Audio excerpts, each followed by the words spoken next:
And so have you had your interview with Nicole Kidman? I have. And how was that? What was that like? She's fascinating. Like a really, really down-to-earth person.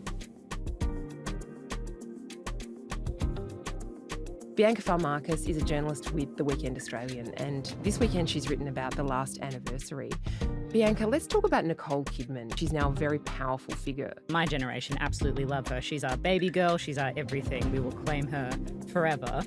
This is now her third collaboration with Leanne Moriarty and Bruna Papandrea, another powerhouse Australian producer. And together they've had these monumental successes, right? Yeah, like I've called these women the most powerful book club in the world because it seems like they all just picked up one of Leanne Moriarty's books one day and said, you know what? For the next 15 years, we're going to pump out these large-scale, incredible TV shows. And they have with, first there was Big Little Lies, which, you know, now is about to go into its third season, stars the likes of Meryl Streep. Hello, you can't get much more successful than that. Then there was Nine Perfect Strangers, which Nicole Kidman also starred in.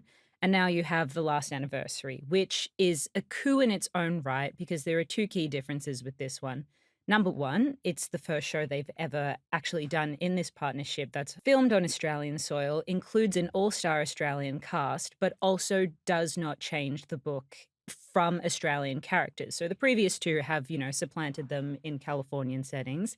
And now you've got this like great ochre humor splintered between just the what I have subsequently learned is the beauty and the enigma of the Hawkesbury River. But there's also a very noticeable absence from Nicole Kidman on the credits. Oh, that's intriguing. Why? But when I asked her, she said, quite frankly, you know, I can't be in everything.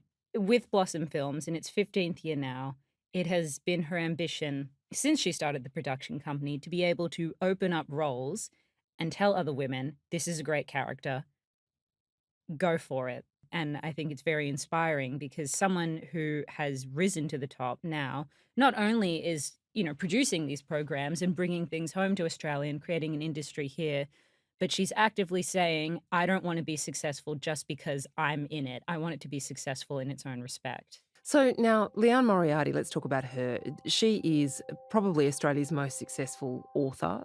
She's certainly Australia's most successful female author of the moment.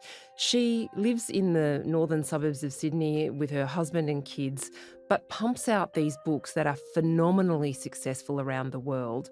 I interviewed her a few years ago and she talked really proudly about her commercial instincts. You know, she said, I could write literary fiction, which is, you know, books that don't have a satisfying resolution and are more highbrow, considered more highbrow and don't sell many copies.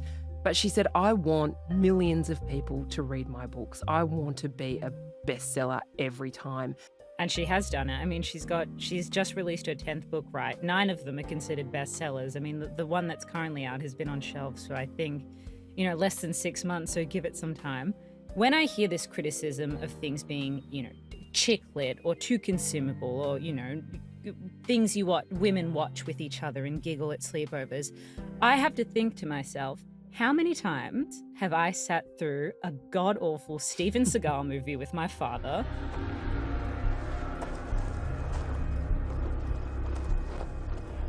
the 400th rendition of a Star Wars episode with my brother?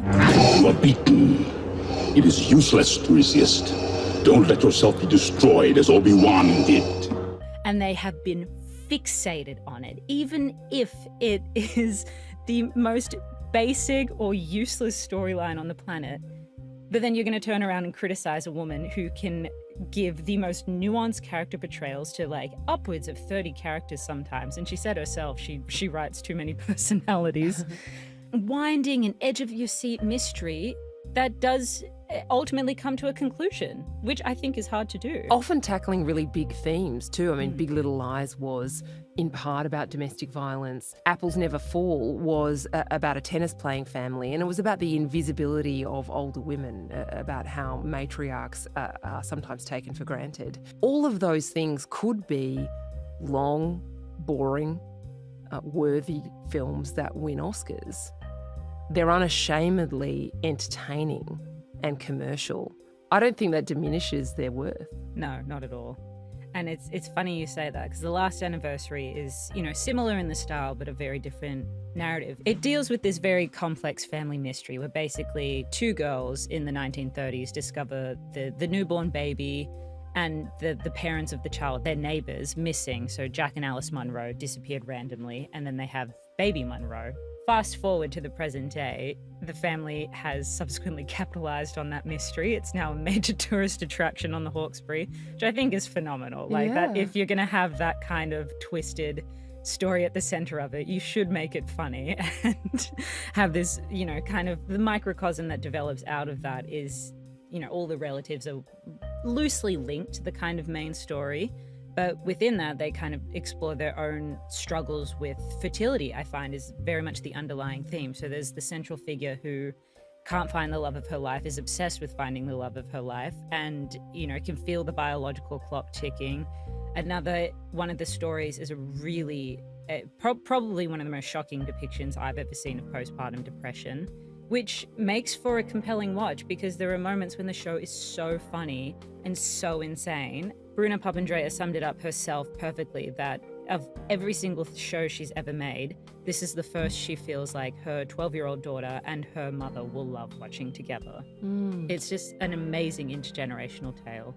So this will air on Foxtel and the streaming platform Binge, which will give us all something to watch after The White Lotus finishes, right? Yeah, absolutely. It's perfect timing. They've definitely planned this one well. It's also interesting because this was a last anniversary in its own respect, right? When I was speaking to Nicole, she made a point of saying that this was kind of the final thing she worked on with Brian Walsh. He wanted it made in Australia. He wanted to bring Liane Moriarty's tales back where they belong and back and really champion the fact that Australia has this amazing capacity and amazing landscape to be able to bring these stories to a global audience. So, the fact that they got this show made is a huge triumph for this country because it says that Australian streaming platforms, Australian producers, directors, actors can compete on a global stage against heavyweights like HBO. And I think what will stick out to me that she said was, because I grew up watching Australian TV, I grew up watching Australian films, that is what made me want to become an actress.